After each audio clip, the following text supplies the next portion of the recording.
કેમ છો વિદ્યાર્થી મિત્રો? હું સાવન પટેલ ડાર્ક ફોર સાયન્સની યુટ્યુબ ચેનલ પર આપ સૌનું હાર્દિક સ્વાગત છે.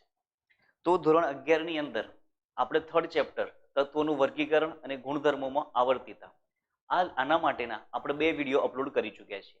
તો સેકન્ડ લેક્ચરની અંદર આપણે જોયું હતું કે આવર્ત કોષ્ટકનું વિભાજન કઈ રીતે કરેલું છે. તો આવર્ત કોષ્ટકનું વિભાજન 4 વિભાગમાં કરેલું છે. એક એસ વિભાગ, પી વિભાગ, ડી વિભાગ અને એફ વિભાગ. તો એસ વિભાગની અંદર કયા સમૂહ આવેલા છે, પી વિભાગની અંદર કયો સમૂહ આવેલા છે, ડી અને એફ તેમની સામાન્ય ઇલેક્ટ્રોન રચના, પી વિભાગની અંદર એમને કયા કયા નામે ઓળખાય છે એ ખાસ ધ્યાનમાં રાખજો, કારણ કે એમાંથી શોર્ટ ક્વેશ્ચન બહુ જ અગત્યના છે. બરાબર છે. તો હવે આજે જોઈએ આપણે કે જ્યારે પણ આગળનો નેક્સ્ટ ટોપિક કયો છે, તો કે 100 કરતા વધુ નામકરણ હોય, ધેટ મીન્સ જ્યારે કોઈ પણ પરમાણુનો પરમાણુ ક્રમાંક 100 કરતા વધુ હોય તો એના નામકરણ, પરંતુ કયા નામકરણ, આઈયુપીએસી નામકરણ કઈ રીતે આપવામાં આવેલા છે. તો એકદમ ઇઝી કન્સેપ્ટ છે, પરંતુ છેલ્લા 2 વર્ષથી નીટમાં આ ક્વેશ્ચન કમ્પલસરી પૂછાયેલો છે. એટલે શક્યતા ખરી પૂછાવાની અને શક્યતા ખરી ના પણ પૂછાવાની. કેમ? કારણ કે છેલ્લા 2 વર્ષથી પૂછાઈ ગયો છે. તો નીટની અંદર આ ક્વેશ્ચન પૂછાય છે કેટલા માર્ક્સમાં ભાઈ? 4 માર્ક્સમાં. બરાબર છે. તો ખાસ ધ્યાન રાખો.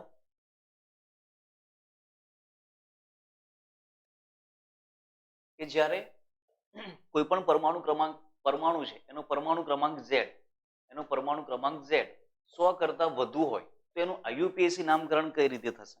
તો ખાસ ધ્યાન રાખજો કે જો અંક 0 હોય તો 0 માટે આપણે શું લખીશું ભાઈ? નીલ. અને એને શોર્ટમાં શું બતાવીશું? N.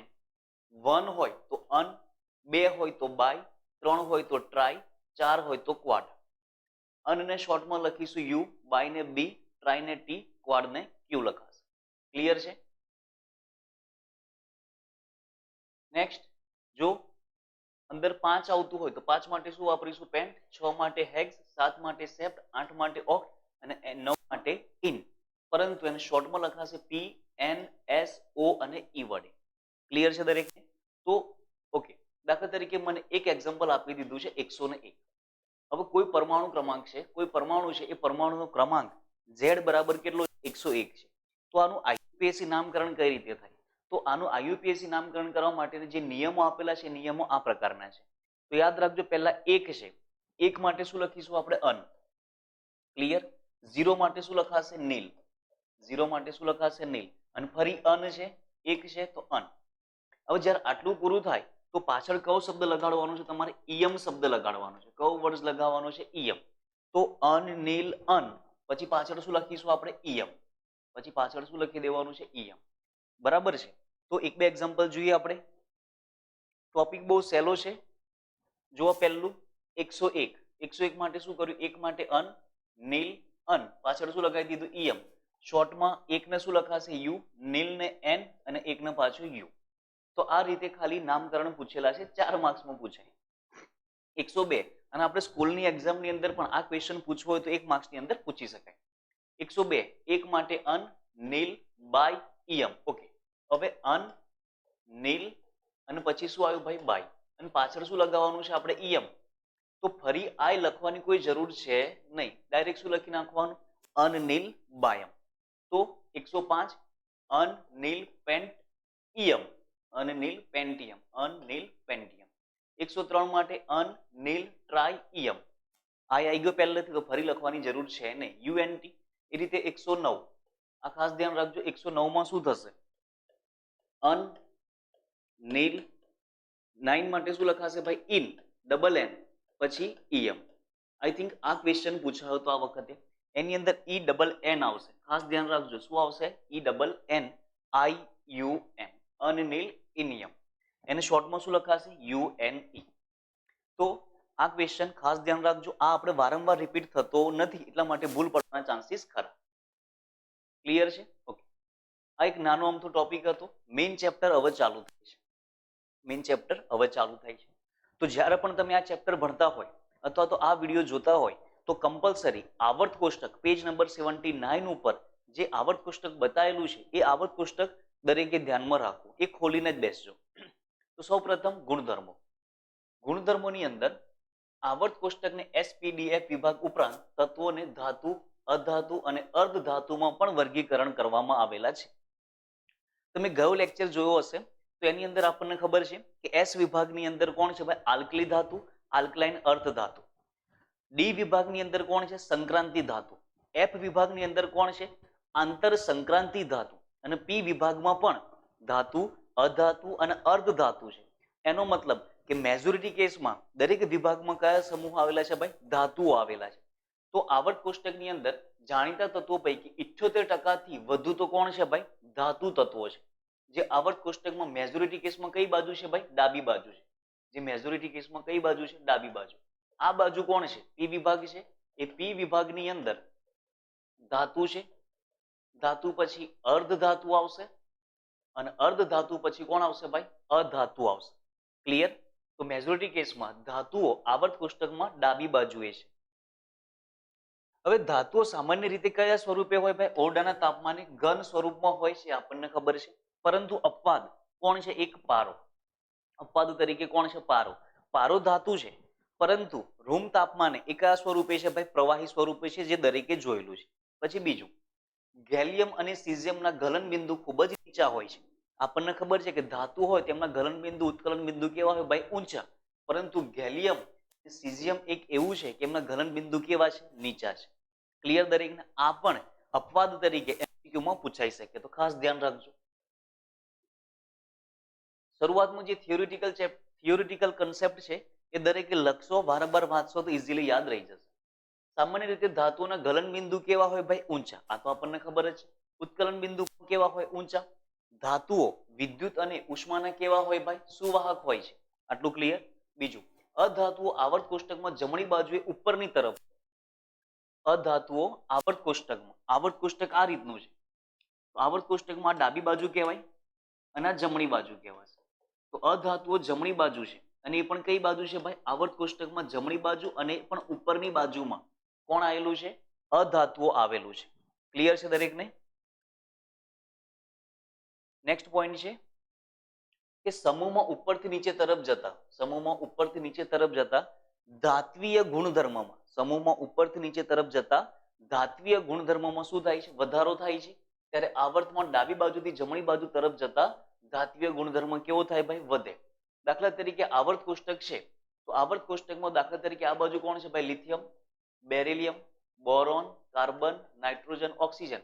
તો ડાબી બાજુથી જમણી બાજુ તરફ જતા અધાત્વીય ગુણધર્મ કેવો થાય છે વધે છે. જ્યારે ધાત્વીય ગુણધર્મ કેવો થાય છે ઘટે છે. જ્યારે સમૂહમાં ઉપરથી નીચે તરફ જતા ધાત્વીય ગુણધર્મ કયો ગુણધર્મ ધાત્વીય ગુણધર્મ કેવો થાય છે વધે છે. ધાત્વીય ગુણધર્મ કેવો થાય છે વધે છે. આ ધાત્વીય ગુણધર્મ અધાત્વીય ગુણધર્મ કેમ વધે છે અને ધાત્વીય ગુણધર્મ નીચે તરફ જતા કેમ વધે છે એનો આન્સર પણ આપણે આવર્ત કોષ્ટકની અંદરથી મેળવી શકીએ. એ જ આપણે જ્યારે આયનીકરણ એન્થાલ્પી ભણીશું એ વખતે આ ટોપિક ક્લિયર થઈ જશે. અત્યારે એટલું યાદ રાખજો કે ડાબી બાજુથી જમણી બાજુ તરફ જતા અધાત્વીય ગુણધર્મ વધે. મતલબ અધાત્વીય ગુણધર્મો કયા આવેલા છે ભાઈ જમણી બાજુ.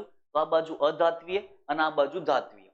ધાત્વીયમાં પણ ઉપરથી નીચે તરફ જતા તમે આવર્ત કોષ્ટકમાં જોઈ શકો છો કે ડી વિભાગમાં પણ ધાતુઓ છે, એફ વિભાગમાં પણ ધાતુઓ છે. તો સમૂહમાં ઉપર એસ વિભાગ જે છે એસ વિભાગમાં ધાતુઓનું પ્રમાણ કેવું છે ભાઈ ઓછું અને નીચે કેવું છે વધારે. આ રીતે તમે યાદ રાખી શકો. પરંતુ એવો નિયમ નથી કે આવર્ત કોષ્ટકમાં ઉપર થોડીક ધાતુઓ છે એટલા માટે ધાત્વીય ગુણધર્મ ઓછો અને નીચે વધારે ધાતુઓ છે એટલા માટે ધાત્વીય ગુણધર્મ વધારે. એવું રીઝન નથી. ક્લિયર? એક વસ્તુ યાદ રાખજો, ઉપરથી નીચે તરફ જતા ધાત્વીય ગુણધર્મ વધે અને ડાબી બાજુથી જમણી બાજુ તરફ જતા ધાત્વીય ગુણધર્મ કેવો થાય ભાઈ ઘટે છે. અધાતુઓ ઓરડાના તાપમાને કેવી હોય ભાઈ ઘન અવસ્થા અથવા તો વાયુ સ્વરૂપે હોય છે. તેમના ગલન બિંદુ અને ઉત્કલન બિંદુ કેવા હોય ભાઈ નીચા. પરંતુ અપવાદમાં કોણ છે ભાઈ કાર્બન અને બોરોન. કાર્બન અને બોરોન ધાતુમાં નથી આવતા, બરાબર છે, પરંતુ એમના ગલન બિંદુ અને ઉત્કલન બિંદુ કેવા છે ભાઈ વધારે છે. આમના ઉત્કલન બિંદુ કેવા છે વધારે છે. ક્લિયર? બોરોન ધાતુ સ્વરૂપે પણ લખી શકો તમે. બોરોન ધાતુ સ્વરૂપે આવશે પરંતુ કાર્બન એને ધાતુ નહીં કહેવાય. કાર્બનને ધાતુ નહીં કહેવાય, બોરોનને ધાતુ કહી શકો તમે. ઓકે, નેક્સ્ટ પોઈન્ટ છે અર્ધધાતુ. તો આપણે વાત થઈ ગઈ છે ભાઈ કે અર્ધધાતુ કયા વિભાગમાં આવેલા છે. પહેલા તો પી વિભાગમાં આવેલા છે. મુખ્યત્વે પી વિભાગમાં સમાયેલા હોય છે. કયા કયા અર્ધધાતુ છે? તો આવર્ત કોષ્ટક ખોલીને બેઠા હશો તો પી વિભાગની અંદર આ બાજુ કોણ છે ભાઈ અહીંયા આગળ પી વિભાગ આપેલો છે તમને. પી વિભાગની અંદર એક ઝિગઝેગ ફોર્મની અંદર આપેલું છે આ રીતે. ઝિગઝેગ ફોર્મની અંદર આ રીતે આપેલું છે. એ કોણ કોણ છે? તો કે સિલિકોન છે, જર્મેનિયમ છે, આર્સેનિક છે, એન્ટીમની છે અને ટેલ્યુરિયમ છે. બરાબર છે. તો એક માર્ક્સમાં ક્વેશ્ચન પૂછી શકાય. પહેલો ક્વેશ્ચન કે અર્ધ ધાતુઓ આવર્ત કોષ્ટકમાં કઈ જગ્યાએ આપેલી છે? તો પી વિભાગમાં. અર્ધ ધાતુઓ કઈ કઈ છે? તો કે સિલિકોન, જર્મેનિયમ, આર્સેનિક, એન્ટીમની અને ટેલ્યુરિયમ. ક્લિયર છે દરેકને? ઓકે. અર્ધ ધાતુ, ધાતુ તેમજ અધાતુના બંનેના ગુણધર્મ ધરાવે. અર્ધ ધાતુ એને કેમ કહેવાય છે? તો કે એના થોડા ઘણા ગુણધર્મ ધાતુ જેવા પણ હશે અને થોડા ઘણા ગુણધર્મ અધાતુ જેવા પણ હોય છે. એટલા માટે તેમને અર્ધ ધાતુ અથવા તો ઉપધાતુ તરીકે પણ ઓળખવામાં આવે છે. અર્ધ ધાતુઓને ઉપધાતુ તરીકે પણ ઓળખવામાં આવે છે. ઓકે. હવે મોસ્ટ ઇમ્પોર્ટન્ટ ક્વેશ્ચન આ છે કે આ ટેક્સ્ટબુકનો જ ક્વેશ્ચન છે કે સિલિકોન, બેરિલિયમ, મેગ્નેશિયમ, સોડિયમ, ફોસ્ફરસને ધાત્વિય ગુણધર્મને આધારે ગોઠવો. સમજો કયા કયા આપેલા છે? પહેલા તો સિલિકોન, બેરિલિયમ, મેગ્નેશિયમ.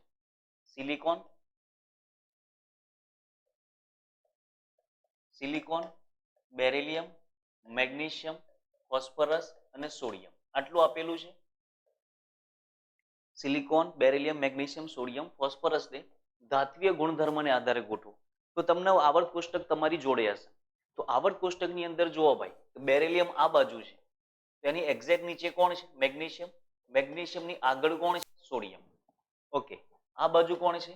ફોસ્ફરસ. અને અહીં આગળ કોણ છે? સિલિકોન. આવર્ત કોષ્ટકની અંદર આ રીતે છે.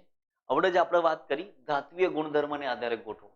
તો ધાત્વિય ગુણધર્મ ડાબી બાજુથી જમણી બાજુ તરફ જતા ધાત્વિય ગુણધર્મ કેવો થાય છે ભાઈ? ઘટે છે. આવર્ત કોષ્ટકમાં જોવાનું. આવર્ત કોષ્ટકમાં આ તત્વો જે છે એને આ રીતે ગોઠવેલા છે. બરાબર છે. તો આવર્ત કોષ્ટકમાં ડાબી બાજુથી જમણી બાજુ તરફ જતા ધાત્વિય ગુણધર્મ ઘટે. મતલબ આ બંનેનો ધાત્વિય ગુણધર્મ કેવો હશે? ઓછો હશે. જ્યારે આ ત્રણનો ધાત્વિય ગુણધર્મ કેવો હશે? વધારે હશે. આ ત્રણનો ધાત્વિય ગુણધર્મ કેવો હશે? વધારે હશે. ઓકે. હવે આ ત્રણની અંદર પણ સૌથી વધારે ધાત્વિય ગુણધર્મ કોનો હોય? તો કે સમૂહમાં ઉપરથી નીચે તરફ જતા ધાત્વિય ગુણધર્મ વધે. મતલબ સોડિયમ, મેગ્નેશિયમનો ગુણધર્મ, સોડિયમ અને મેગ્નેશિયમનો ધાત્વિય ગુણધર્મ બેરિલિયમ કરતા કેવો હશે? વધારે હશે. આટલું ક્લિયર થઈ ગયું? હવે સોડિયમ, મેગ્નેશિયમમાં કોનો વધારે? તો કે સોડિયમ, મેગ્નેશિયમમાં પાછું એક જ આવર્તમાં છે. તો ડાબી બાજુથી જમણી બાજુ તરફ જતા ધાત્વિય ગુણધર્મ કેવો થાય? ઓછો થાય. તો સૌથી વધુ ધાત્વિય ગુણધર્મ કોનો આવશે? સોડિયમનો. ત્યારબાદ મેગ્નેશિયમ, ત્યારબાદ બેરિલિયમ. ઓકે. આ ત્રણનો ધાત્વિય ગુણધર્મ વધારે કોના કરતા? આ બે કરતા. હવે આ બે ની અંદર પાછા એક જ આવર્તમાં છે. તો સિલિકોન થી ફોસ્ફરસ બાજુ જતા ધાત્વિય ગુણધર્મ ઘટે. તો સિલિકોન આવશે અને છેલ્લે કોણ આવશે ભાઈ? ફોસ્ફરસ. તો કોઈ પણ ક્વેશ્ચન આપે તો તમારે આ રીતે જ સોલ્વ કરવાનો છે. પહેલા સમૂહમાં ઉપરથી જે પહેલા નીચે હોય, પહેલા કઈ બાજુ ભાઈ? ડાબી બાજુ વાળા જોઈ લેવાના. ડાબી બાજુ પણ કેવા હોવા જોઈએ? નીચે. તેમના ધાત્વિય ગુણધર્મ કેવા હશે? વધારે. પછી ડાબી બાજુથી જમણી બાજુ તરફ જતા ધાત્વિય ગુણધર્મ કેવો થાય ભાઈ? ઘટે છે. ક્લિયર દરેકને? ઓકે. તો આ શું થઈ ગયું? આપણે ધાત્વિય ગુણધર્મો થઈ ગયા. તો આવર્ત કોષ્ટકની અંદર ધાતુ, અધાતુ અને અર્ધ ધાતુઓ માંથી જો ક્વેશ્ચન પૂછવું હોય તો પહેલા ક્વેશ્ચન શું પૂછી શકાય? તો આવર્ત કોષ્ટકમાં ધાતુઓ કેટલા ટકા છે ભાઈ? 78%. અધાતુ અને અર્ધ ધાતુ અને ધાતુ સમાવતો વિભાગ કયો છે? તો કે પી વિભાગ. સૌથી વધુ ધાતુઓ જમણી બાજુ હોય છે અને ડાબી બાજુ ધાત્વિય ગુણધર્મ કેવો હોય? ઓછો. સમૂહમાં ઉપરથી નીચે તરફ જતા ધાત્વિય ગુણધર્મમાં શું થાય? ઘટાડો. ડાબી બાજુથી જમણી બાજુ તરફ જતા ઉપરથી નીચે તરફ જતા ધાત્વિય ગુણધર્મમાં શું થાય? વધારો. અને ડાબી બાજુથી જમણી બાજુ તરફ જતા ધાત્વિય ગુણધર્મમાં શું થાય? ઘટાડો થશે. અધાત્વિય ગુણધર્મ વધે અને ધાત્વિય ગુણધર્મ ઘટે. ક્લિયર આટલું? ઓકે. હવે ત્યારબાદ એક મોસ્ટ ઇમ્પોર્ટન્ટ પોઈન્ટ હવે આપણે ચાલુ કરીએ. તત્વોના ગુણધર્મોમાં આવર્તિતા. આપણે ભાઈ દરેક તત્વોને અલગ અલગ આવર્ત અને અલગ અલગ સમૂહમાં ગોઠવેલા છે. આવર્તિતા મતલબ ફેરફાર. તો આવર્ત કોષ્ટકમાં એક જ આવર્તમાં ડાબી બાજુથી જમણી બાજુ અથવા એક જ સમૂહમાં ઉપરથી નીચે તરફ જતા તત્વોના ભૌતિક તેમજ રાસાયણિક ગુણધર્મોમાં ઘણી ભાત મતલબ પેટર્ન જોવા મળે છે. એમના ગુણધર્મો ડાબી બાજુથી જમણી ભલે એક જ આવર્તમાં છે એ છતાંય એમના ગુણધર્મો બદલાય. ભલે એક જ સમૂહમાં છે એ છતાંય એમના ગુણધર્મોમાં થોડું ઘણું વેરિએશન જોવા મળે છે. એને શું કહી દઈશું આપણે? ગુણધર્મોમાં આવર્તિતા. ચલો, પહેલું અને મોસ્ટ ઇમ્પોર્ટન્ટ આ ચેપ્ટરનો ટોપિક ગણાય. જો તમને પરમાણ્વીય ત્રિજ્યા એક વખત આવડી ગયું તો સમજો કે આખું ચેપ્ટર તમે સારી રીતે સમજી શકશો. ગોખવાની તો વાત આવતી જ નથી સાયન્સની અંદર. સમજવા માટે, આખું ઇનઓર્ગેનિક સમજવા માટે પરમાણ્વીય ત્રિજ્યા ખૂબ જ અગત્યનો ટોપિક છે, ખાસ સમજજો. પહેલું છે તો પરમાણ્વીય ત્રિજ્યા. પરંતુ પરમાણ્વીય ત્રિજ્યાની બેઝિક વ્યાખ્યા આપતા પહેલા પરમાણ્વીય ત્રિજ્યાની 3 વ્યાખ્યા આપણે જોઈ લઈએ. પહેલું છે સહસંયોજક ત્રિજ્યા. પહેલું છે સહસંયોજક ત્રિજ્યા. તો હવે સહસંયોજક ત્રિજ્યાનો મતલબ શું થાય? તો કે બે પરમાણુ છે, દાખલા તરીકે H2 કયો બંધ બનાવે ભાઈ? સહસંયોજક બંધ બનાવે. દાખલા તરીકે Cl2 છે, કયો બંધ બનાવશે? સહસંયોજક બંધ બનાવે. HCl છે તો કયો બંધ બનાવશે? સહસંયોજક બંધ બનાવશે.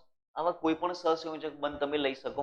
CH બંધ લઈ શકો, NH બંધ લઈ શકો, કે જે સહસંયોજક હોય. હવે હું એવું કહું કે H2 સહસંયોજક બંધ બનાવે છે, મતલબ આ એક હાઇડ્રોજન છે, આ બીજો હાઇડ્રોજન છે. બંને વચ્ચે કયો બંધ જોવા મળશે ભાઈ? સહસંયોજક બંધ. હવે આપણને ખબર છે કે સહસંયોજક બંધ કેવો હોય? પ્રબળ હોય. અને જ્યારે આ પ્રબળ હોય ને ત્યારે એકબીજા ઉપર આકર્ષણ બળ જેટલું થવું જોઈએ એના કરતા પણ કેવું થાય છે? વધારે થાય છે. તો એક હાઇડ્રોજનની કક્ષક બીજા હાઇડ્રોજનની કક્ષક સાથે તો જોડાશે, પરંતુ એટલી બધી પ્રબળતાથી જોડાય તો એકબીજા ઉપર શું થઈ જશે? ઓવરલેપ થઈ જશે. આ શું થઈ જાય? એકબીજા ઉપર ઓવરલેપ આ રીતે થઈ જશે. ક્લિયર છે દરેકને? ઓકે. તો આ જે આ પરમાણુનું કેન્દ્ર અને આ પરમાણુનું કેન્દ્ર, બંને પરમાણુના કેન્દ્ર વચ્ચેનું જે અંતર ખરું એ અંતરથી, દાખલા તરીકે અંતર કેટલું છે ભાઈ? ડી છે. બે પરમાણુ વચ્ચેનું પરમાણુના કેન્દ્ર વચ્ચેનું અંતર કેટલું છે? ડી. તો જે ડી અંતર મળે છે એનું અડધું અંતર જે થાય એ ત્રિજ્યા કઈ કહેવાશે? સહસંયોજક ત્રિજ્યા. કઈ ત્રિજ્યા કહેવાશે? સહસંયોજક ત્રિજ્યા કહેવાશે. તો સહસંયોજક ત્રિજ્યાની વ્યાખ્યા શું થશે? ધ્યાન રાખજો. સહસંયોજક ત્રિજ્યાની વ્યાખ્યા શું થાય? તો કે સહસંયોજક બંધથી જોડાયેલા બે પરમાણુ વચ્ચેના અડધા અંતરને સહસંયોજક ત્રિજ્યા કહે છે. દાખલા તરીકે Cl2, H2, HCl, બરાબર છે. આ રીતે તમે કોઈ પણ ઉદાહરણ લઈ શકો કે જેની અંદર સહસંયોજક બંધ હાજર હોય બે પરમાણુ વચ્ચે. ક્લિયર છે દરેકને? ઓકે. હવે નેક્સ્ટ ટોપિક જોઈએ આપણે, ધાત્વીય ત્રિજ્યા. નેક્સ્ટ ટોપિક કયો છે? ધાત્વીય ત્રિજ્યા. તો ધાત્વીય ત્રિજ્યા શેમાં જોવા મળશે તમને? ધાતુમાં. ધાત્વીય ત્રિજ્યા શેમાં જોવા મળે તમને? ધાતુમાં. દાખલા તરીકે એક આયનનો સળિયો લઈ લઈએ. આયનનો સળિયો, એની અંદર બધું શું હશે ભાઈ? લોખંડ જ હશે. બધું શું હશે? લોખંડ. હવે પાછો ક્વેશ્ચન એ છે કે સાહેબ બધું લોખંડ જ છે તો લોખંડની અંદર તો Fe જ હશે. તો Fe તો ધાતુ કહેવાય. તો ધાતુ ઉપર તો કયો વીજભાર હોય? ધન વીજભાર હોય. આ દરેક ધાતુ ઉપર ધન વીજભાર હોય. જો ધાતુ ઉપર ધન વીજભાર હોય તો આ Fe ઉપર પણ પ્લસ, Fe ઉપર પ્લસ. તો બે Fe જોડાય ખરા એકબીજા સાથે? આ Fe એકબીજા સાથે જોડાય ખરા? ઓકે, સમજો. Fe જ્યારે બીજા પરમાણુ સાથે જોડાઈને પ્રક્રિયા કરે એ વખતે દરેક Fe મતલબ કોઈ પણ ધાતુ હોય એ ધાતુનો ગુણધર્મ શું છે ભાઈ? ઇલેક્ટ્રોન ગુમાવવાનો. ધાતુનો ગુણધર્મ શું છે? ઇલેક્ટ્રોન ગુમાવવાનો. તો અહીં આગળ તમે જે Fe નો સળિયો લેશો એ Fe ના સળિયાની અંદર દરેક ઉપર કયો ચાર્જ હશે ભાઈ? +2, +2, +2, +2. આપણે એવું ઇમેજિન કરીએ કે +2 વીજભાર છે. દરેક ઉપર કેટલો વીજભાર છે? +2, +2, +2, +2 વીજભાર છે. હવે જ્યારે અહીંયા +2 વીજભાર આવે છે એનો મતલબ કે પોતાનામાંથી આપણે ઇલેક્ટ્રોન દૂર કરેલા છે. હવે જે ઇલેક્ટ્રોન દૂર કરે છે એ ઇલેક્ટ્રોન બહાર તો નથી નીકળી જતા. એ ઇલેક્ટ્રોન કઈ રહેશે ભાઈ? અંદરના અંદર જ રહેશે. ઇલેક્ટ્રોન કઈ રહેશે? અંદરના અંદર જ. આપણે આવું કન્સિડર કરીએ. એક એ Fe છે, આ બીજો Fe છે અને આ ત્રીજો Fe છે. અને અંદર કોણ છે ભાઈ? બે ઇલેક્ટ્રોન છે. એક ઇલેક્ટ્રોન અહીં છે, એક ઇલેક્ટ્રોન અહીં આગળ છે. આટલું ક્લિયર? હવે આ ઇલેક્ટ્રોન ઉપર માઇનસ ને Fe ઉપર કયો ચાર્જ છે ભાઈ? +2 ચાર્જ છે. +2 ચાર્જ છે. તો આ ઇલેક્ટ્રોન ઉપર માઇનસ ને Fe ઉપરનો ધન. આ ઇલેક્ટ્રોન બધી જ ધાતુઓને શું કરે છે? પોતાની બાજુ ખેંચી રાખે છે. હવે ખેંચી રાખે એટલે બધા વચ્ચે શું થશે? આકર્ષણ બળ. અને આકર્ષણ બળને કારણે એ આકર્ષણ બળ છે એ કયું બનશે? પ્રબળ. એ જ રીતે આ ઇલેક્ટ્રોન પણ Fe ખેંચશે, બીજા Fe પણ ખેંચશે. આ રીતે બહુ બધા Fe બધી બાજુ ખેંચાયેલા હોય છે. તો બધા જ Fe એકબીજાની કેવા થઈ જશે ભાઈ? નજીક થઈ જશે. ક્લિયર? પરંતુ Fe વચ્ચે તો શું થાય ભાઈ? અપાકર્ષણ. પરંતુ એફી અને ઇલેક્ટ્રોન જે છૂટો પડે છે એમના કારણે બધા વચ્ચે શું થઈ જશે ભાઈ આકર્ષણ બળ, અને આકર્ષણ બળને કારણે બધા એફી એકબીજાની આ રીતે નજીક હશે. આપણે એવું સમજી લઈએ. તો આ બે કેન્દ્ર વચ્ચેનું અંતર કેટલું લઈ લીધું મેં ડી. આ અંતરનું જે અડધું અંતર ખરું આને શું કહી દઈશું આપણે ત્રિજ્યા. આને શું કહી દઈશું ત્રિજ્યા. પરંતુ આ ત્રિજ્યા કોની છે ભાઈ ધાતુની. ખાલી એકબીજાને ટચ જ રહેશે અને એકબીજાને ટચ રહેશે એટલા માટે આનું અંતર પણ શું કહી દઈશું આપણે d/2. આનું અંતર પણ શું કહી દઈશું d/2. તો આની પણ શું વ્યાખ્યા થશે બે ધાત્વિય પરમાણુ વચ્ચેના બંધ લંબાઈના અડધા અંતરને શું કહી દઈશું આપણે ધાત્વિય ત્રિજ્યા. ક્લિયર છે દરેકને? ચલો નેક્સ્ટ પોઈન્ટ છે વાન ડર વાલ્સ ત્રિજ્યા. નેક્સ્ટ પોઈન્ટ કયો છે ભાઈ વાન ડર વાલ્સ ત્રિજ્યા. ઓકે, હવે વાન ડર વાલ્સ ત્રિજ્યા છે શું? તો કે વાન ડર વાલ્સ ત્રિજ્યા તો શેમાં જનરલી જોવા મળે મને નિષ્ક્રિય વાયુમાં. જનરલી શેમાં જોવા મળે મને નિષ્ક્રિય વાયુમાં. કારણ કે નિષ્ક્રિય વાયુ દાખલા તરીકે હિલિયમ લઈ લઉં તો હિલિયમ બીજા કોઈ હિલિયમ સાથે પ્રક્રિયા કરતો નથી. તો આ બંને વચ્ચે જે આકર્ષણ બળ થાય એ આકર્ષણ બળ કેવું હોય ભાઈ સૌથી ઓછું. આકર્ષણ બળ કેવું હોય સૌથી ઓછું. અને સૌથી ઓછું આકર્ષણ બળ હોવાને કારણે આ બંને એકબીજાથી કેવા હોય દૂર હોય. આ બંને વચ્ચેનું જે અંતર ખરું એ અંતરના અડધા અંતરને કઈ ત્રિજ્યા કહેવાશે ભાઈ વાન ડર વાલ્સ ત્રિજ્યા. કઈ ત્રિજ્યા બોલાશે વાન ડર વાલ્સ ત્રિજ્યા. ક્લિયર છે દરેકને? ઓકે, તો શું આ વાન ડર વાલ્સ ત્રિજ્યા નિષ્ક્રિય વાયુમાં જ જોવા મળે? ના, બીજા ઘણા અણુમાં જોવા મળશે. દાખલા તરીકે H2. હવે H2 નો મતલબ આ બંધ લંબાઈ નહીં. H2 નો મતલબ શું થશે? H2 નો મતલબ શું થશે?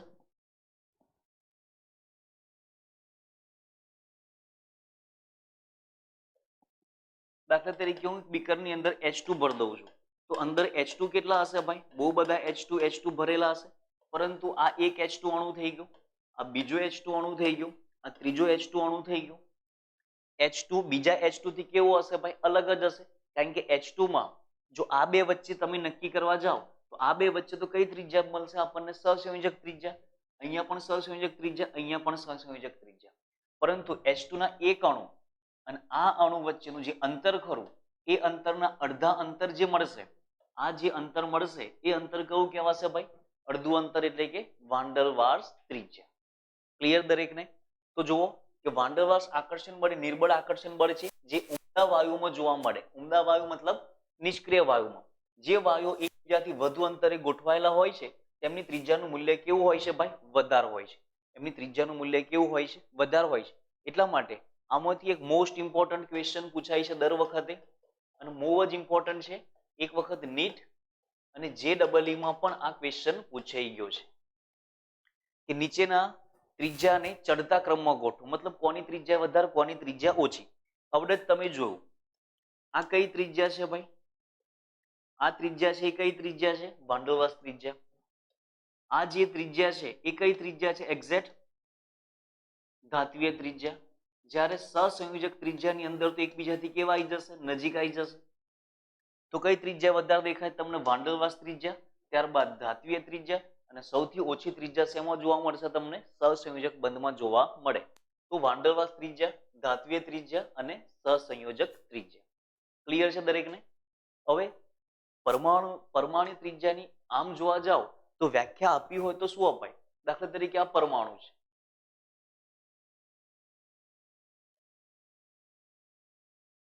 બરાબર છે. દાખલા પરમાણુમાં કાં તો એક કક્ષક હોય, કાં તો બે કક્ષક હોય, કાં તો ત્રણ કક્ષક હોય, કાં તો ચાર કક્ષક પણ હોઈ શકે. હવે હું તમને એવું કહું તમે આમાં ત્રિજ્યા દોરો ભાઈ, આમાં ત્રિજ્યા દોરો તો તમે ત્રિજ્યા કઈથી સ્ટાર્ટ કરશો? તો કે કેન્દ્રથી લઈને અહીંયા સુધીનું અંતર, કેન્દ્રથી લઈને અહીંયા સુધીનું અંતર, કેન્દ્રથી લઈને અહીંયા સુધીનું અંતર, કેન્દ્રથી લઈને અહીંયા સુધીનું અંતર. તો આ વસ્તુને તમારે શબ્દોમાં ફેરવવાની છે. તો પરમાણુ ત્રિજ્યા કોને કહેવાય? કેન્દ્રથી બાહ્યતમ કક્ષા વચ્ચેનો. આ કક્ષા કઈ કહેવાય? 12 હોય બાહ્યતમ કક્ષા. તો કેન્દ્રથી બાહ્યતમ કક્ષા વચ્ચેના અંતરને પરમાણ્વીય ત્રિજ્યા કહેવાય. કેન્દ્રથી બાહ્યતમ કક્ષા વચ્ચેના અંતરને શું કહી દઈશું આપણે? પરમાણ્વીય ત્રિજ્યા. તો પરમાણુના કેન્દ્ર અને બાહ્યતમ કક્ષાના વચ્ચેના અંતરને શું કહી દઈશું આપણે? પરમાણ્વીય ત્રિજ્યા. સમજવા માટે ક્લિયર છે દરેકને? પરંતુ જો એક્ઝામમાં લખવાનું આવે તો તમારે કઈ વ્યાખ્યા લખવાની? તો બે પરમાણુ વચ્ચેના અંતરના અડધા અંતરને પરમાણ્વીય ત્રિજ્યા કહે છે. ક્લિયર છે દરેકને? ઓકે. હવે મેઇન ક્વેશ્ચન એ છે, એક શબ્દ સમજો, અસરકારક કેન્દ્રીય વીજભાર. હવે પરમાણ્વીય ત્રિજ્યા સમજતા પહેલા આ પોઈન્ટ ખાસ સમજવો પડશે તમારે. અસરકારક કેન્દ્રીય વીજભાર. આખા ચેપ્ટરની અંદર આ પોઈન્ટ આવશે, અસરકારક કેન્દ્રીય વીજભાર. તો સૌ પ્રથમ જોઈ લો ભાઈ કે અસરકારક કેન્દ્રીય વીજભાર કોને કહેવાય. તો મોસ્ટ ઇમ્પોર્ટન્ટ ટોપિક છે, ટાઇટલ આપજો, અસરકારક કેન્દ્રીય વીજભાર. અસરકારક કેન્દ્રીય વીજભાર. અસરકારક કેન્દ્રીય વીજભારને ઝેડ સ્ટાર અથવા ઝેડ ઇફેક્ટિવ, ઝેડ સ્ટાર અથવા તો ઝેડ ઇફેક્ટિવ વડે દર્શાવવામાં આવે છે. ઝેડ સ્ટાર અથવા તો ઝેડ ઇફેક્ટિવ વડે દર્શાવવામાં આવે છે. હવે સમજો, ટાઇટલની અંદર જ આપેલું છે અસરકારક કેન્દ્રીય વીજભાર. તો કે કેન્દ્રનું જે વીજભાર છે એના લીધે થતી અસર. કેન્દ્રમાં કયો વીજભાર છે? તો કે કેન્દ્રમાં ધન વીજભાર છે. કેન્દ્રમાં કયો વીજભાર છે? કેન્દ્રમાં ધન વીજભાર છે. આટલું ક્લિયર દરેકને? હવે આ ધન વીજભાર કોના કારણે છે? પ્રોટોનના કારણે. હવે ધન વીજભાર વડે જે અસર થાય એ કોના ઉપર અસર થાય? ઋણ વીજભાર ઉપર. તો ઋણ વીજભાર કઈ છે? ઇલેક્ટ્રોન ઉપર છે. ઋણ વીજભાર કઈ છે? ઇલેક્ટ્રોન ઉપર છે. તો આ રીતે તમે જોઈ શકો. ઓકે, અહીંયા આગળ ઇલેક્ટ્રોન છે, અહીંયા પણ ઇલેક્ટ્રોન છે, અહીંયા પણ ઇલેક્ટ્રોન છે, અહીંયા પણ ઇલેક્ટ્રોન છે, ઇલેક્ટ્રોન અને ઇલેક્ટ્રોન. સપોઝ આવું એવું કન્સિડર કરી લઈએ કે આ કેન્દ્ર વડે આ ઇલેક્ટ્રોન પર થતી હશે, આ કેન્દ્ર વડે આ ઇલેક્ટ્રોન પર થતી હશે અને આ કેન્દ્ર વડે આ ઇલેક્ટ્રોન પર થતી હશે. તો કેન્દ્ર તો ધન વીજભાર છે, તો બધી જગ્યાએ પોતાની અસર કેવું બતાવવાનો ટ્રાય કરશે? સરખો જ.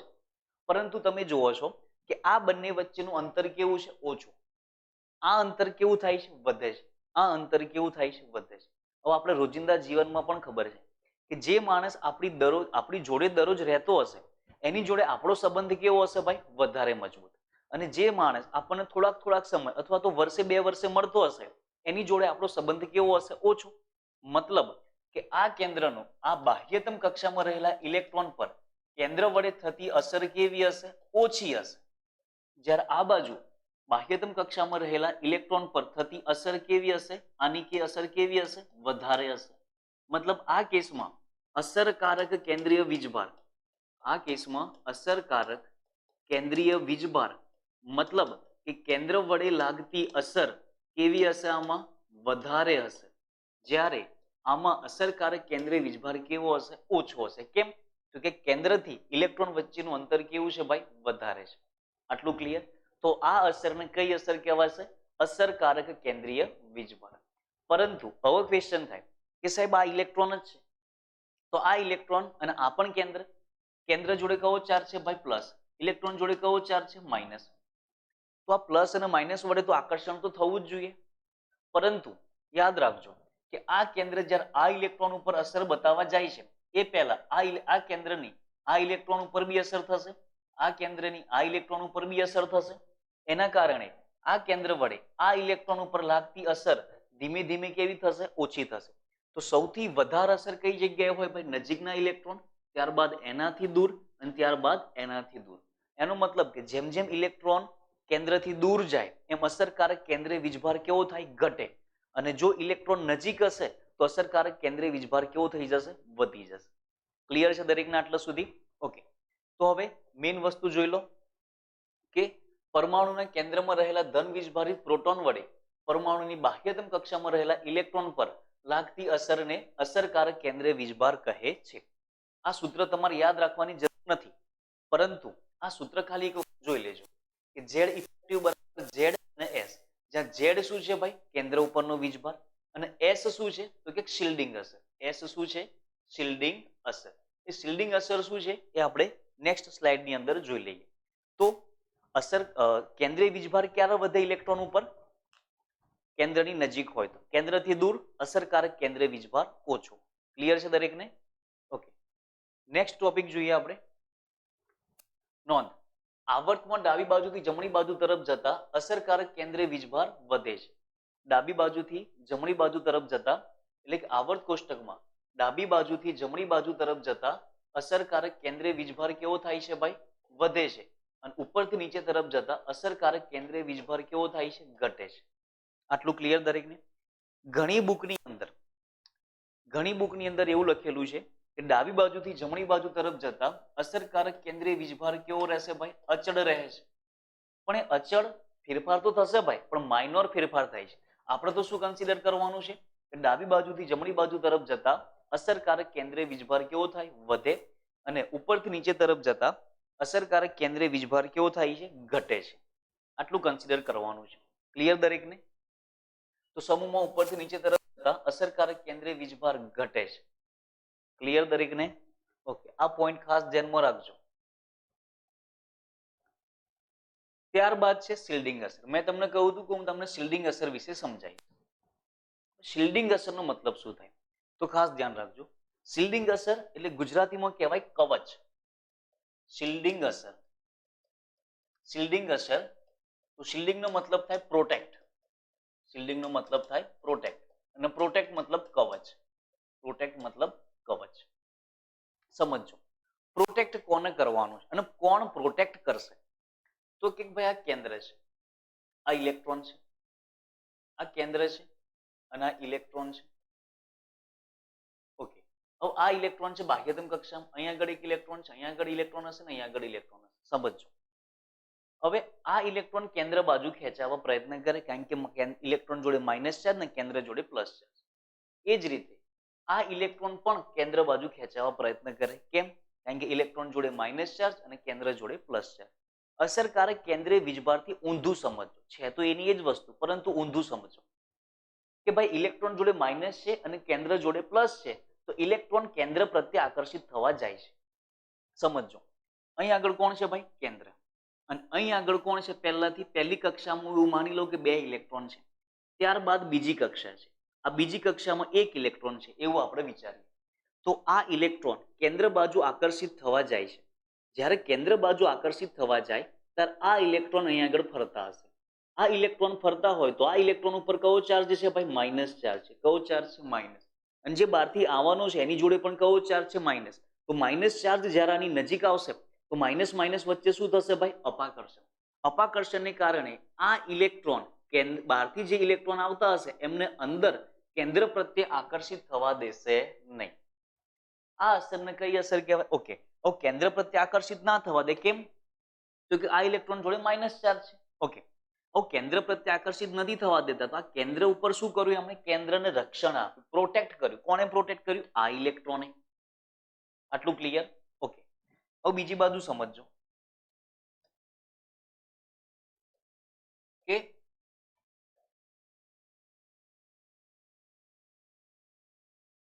અહીંયા પણ ઇલેક્ટ્રોન છે, અહીંયા પણ કેટલા ઇલેક્ટ્રોન છે ભાઈ? 8 ઇલેક્ટ્રોન છે અને અહીંયા પણ ઇલેક્ટ્રોન છે. હવે આ ઇલેક્ટ્રોન પણ અંદર જવા પ્રયત્ન કરે છે પણ અંદર નહીં જઈ શકે. કેમ? કે આ ઇલેક્ટ્રોન જ્યારે અહીં જશે ત્યારે અહીંયાથી પ્રોટેક્શન મળશે, આનાથી પણ પ્રોટેક્શન મળશે, તો આ ઇલેક્ટ્રોન તો બિલકુલ અંદર જઈ જ નહીં શકે. તો પ્રોટેક્ટ કોણ કરે છે? તો કે પહેલા પ્રોટેક્ટ આ કરતું હતું, હવે પ્રોટેક્ટ કોણ કરે છે? આ કરે છે. હવે કવચ કોણે બનાવ્યું? બીજી કક્ષાએ બનાવ્યું. સમજો ત્રીજી કક્ષાના ચોથી કક્ષા. ચોથી કક્ષામાં રહેલા ઇલેક્ટ્રોન જ્યારે કેન્દ્ર તરફ જાય ત્યારે આ ઇલેક્ટ્રોન કેન્દ્રને પ્રોટેક્ટ કોણ કરશે? તો કે ત્રીજી કક્ષામાં રહેલા ઇલેક્ટ્રોન. કયા કક્ષામાં રહેલા? ત્રીજી કક્ષામાં ઇલેક્ટ્રોન છે એ પ્રોટેક્ટ કરે. પણ મને એવું કહો કે પ્રોટેક્ટ કરવાની ક્ષમતા કોની વધારે? પ્રોટેક્ટ કરવાની ક્ષમતા કોની વધારે? બીજી કક્ષાની, ત્રીજી કક્ષાની કે ચોથી કક્ષાની? આ પહેલી કક્ષા થશે, આ બીજી કક્ષા થશે અને આ ત્રીજી કક્ષા થશે.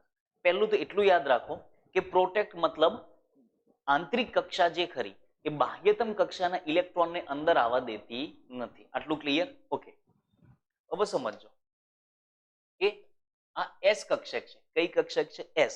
જે કદમાં કેવી છે ભાઈ? નાની. આ કઈ કક્ષક છે? પી કક્ષક, જે એસ થી થોડીક મોટી. અને આ કઈ કક્ષક છે ભાઈ? ડી કક્ષક છે. એ કેવી છે? થોડીક મોટી છે. હવે ઇલેક્ટ્રોન જે બાહ્યતમ કક્ષામાં ઇલેક્ટ્રોન ખરો એ એસ કક્ષકથી પ્રોટેક્શન થાય, અહીંયા આગળ પી કક્ષકથી પ્રોટેક્શન થશે અને અહીંયા આગળ ડી કક્ષકથી પ્રોટેક્શન થાય. તો સમજી લો કે જે કેન્દ્ર છે એ કેન્દ્ર રાજા છે. હું કોણ? મતલબ કેન્દ્ર જે છે એ કેન્દ્ર કોણ છે? રાજા છે. એની એક્ઝેક્ટ નજીક આજુબાજુ સિપાહી ગોઠવાઈ ગયેલા છે. હવે બહારથી કોક હુમલો કરે છે, બહારથી કોક હુમલો કરે છે, તો જે બે આજુબાજુના સૈનિકો ખરા ને એ એક્ઝેક્ટ રાજાની નજીક જ છે. તો રાજાનું પ્રોટેક્શન કેવું કરી નાખશે? ઝડપી કરી નાખશે. રાજાનું પ્રોટેક્શન કેવું કરશે? ઝડપી કરશે. પરંતુ હવે આ કેસ વિચારો, હવે રાજા તો સેન્ટરમાં છે, પરંતુ જે સૈનિકો ગોઠવાયેલા છે ઇલેક્ટ્રોન, એ ઇલેક્ટ્રોન કેવા ગોઠવાયેલા છે? દૂર ગોઠવાયેલા છે. ઇલેક્ટ્રોન કઈ ગોઠવાયેલા છે? દૂર ગોઠવાયેલા છે. હવે જો રાજા ઉપર બહારથી સૈનિકો હુમલો કરશે તો રાજા ઉપર પ્રોટેક્શન છે તો ખરું, પણ એ કેવું છે ભાઈ? દૂર છે. કેવું છે? દૂર. મતલબ રાજાને એટલું બધું સારું લાગશે નહીં. મતલબ આની અનિશ્ચિતતા ઉત્પન્ન થાય. મતલબ આમાં ક્ષમતા કેવી થશે? ઓછી. ડી કક્ષક કદમાં મોટું હોવાને કારણે કેન્દ્રથી કેવું છે ભાઈ? દૂર છે. કેન્દ્રથી કેવું છે? દૂર છે. અને કેન્દ્રથી દૂર છે એટલે આની પ્રોટેક્શન મતલબ કવચ બનાવવાની ક્ષમતા કેવી થઈ જશે? ઓછી. જ્યારે આ નજીક છે તો નજીકથી જે કવચ બનશે એ કવચ કેવું બને ભાઈ? પ્રબળ બને. એ કવચ કેવું બને? પ્રબળ બને. ક્લિયર છે દરેકને? ઓકે, તો સમજવાનો ટ્રાય કરજો ફરી કે કેન્દ્ર વડે બાહ્યતમ કક્ષામાં રહેલા ઇલેક્ટ્રોન પર આકર્ષણ બળથી અસરમાં શું થાય છે ભાઈ? ઘટાડો થાય. કેન્દ્ર વડે બાહ્યતમ કક્ષામાં રહેલા ઇલેક્ટ્રોન પર આકર્ષણ બળથી અસરમાં શું થાય છે? ઘટાડો થાય છે. કારણ કે આંતરિક કક્ષામાં રહેલા ઇલેક્ટ્રોનને કારણે બાહ્યતમ કક્ષામાંના ઇલેક્ટ્રોનનું કેન્દ્ર પ્રત્યે આકર્ષણ બળ કેવું થાય છે? ઘટાડે છે. આ અસરની કઈ અસર કહેવાશે ભાઈ? શિલ્ડિંગ અસર કહેવાશે. ફરી એક વખત સમજી લેજો કે કેન્દ્ર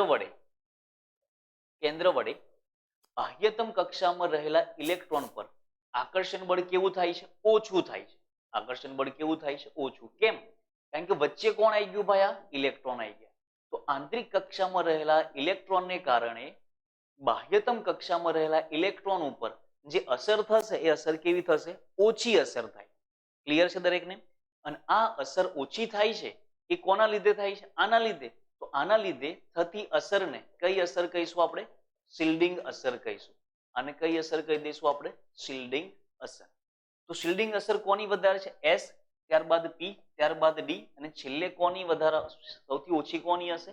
એફ કક્ષકની શિલ્ડિંગ અસર કેવી હશે? ઓછી હશે. ક્લિયર છે દરેકને અહીંયા સુધી? ઓકે, તો આ શું જોયું આપણે? અસરકારક કેન્દ્રીય વીજભાર અને શિલ્ડિંગ અસર. તો હવે પછીના જેટલા પણ ટોપિક છે એ ટોપિક સમજવા માટે તમને શિલ્ડિંગ અસર તેમજ અસરકારક કેન્દ્રીય વીજભાર આ બંને ખબર હશે તો જ તમે આગળના બધા જ ટોપિક ક્લિયર કરી શકશો અને સામાન્ય રીતે સમજી શકાશે. ફરી કહી દઉં છું, અસરકારક કેન્દ્રીય વીજભાર કેન્દ્ર વડે બાહ્યતમ કક્ષામાં રહેલા ઇલેક્ટ્રોન પર થતી અસર. કેન્દ્રથી જેમ ઇલેક્ટ્રોન દૂર જાય એમ કેન્દ્ર વડે લાગતી અસર કેવી હોય? ઓછી. તો અસરકારક કેન્દ્રીય વીજભાર ઓછો. પણ જો કેન્દ્રથી ઇલેક્ટ્રોન નજીક હોય તો કેન્દ્ર વડે ઇલેક્ટ્રોન પર થતી અસર કેવી હોય? વધારે હોય. તો અસરકારક કેન્દ્રીય વીજભાર વધારે. ક્લિયર આટલું? અને શિલ્ડિંગ અસર તો કે કવચ બનાવવાની ક્ષમતા. કવચ બનાવવાની ક્ષમતા કોની વધારે હોય? એસ કક્ષક, ત્યારબાદ પી કક્ષક, ત્યારબાદ ડી કક્ષક અને છેલ્લે એફ કક્ષક. બીજો એક ટોપિક છે સ્ક્રીનિંગ અસર. કઈ અસર ભાઈ? સ્ક્રીનિંગ અસર. તો જો તમને સ્ક્રીનિંગ અસર પૂછાય ને તો સ્ક્રીનિંગ અસરની અંદર પણ આન્સર શું આપવાનું તમારે? એસપીડીએફ. સ્ક્રીનિંગ અસરનો મતલબ શું થાય?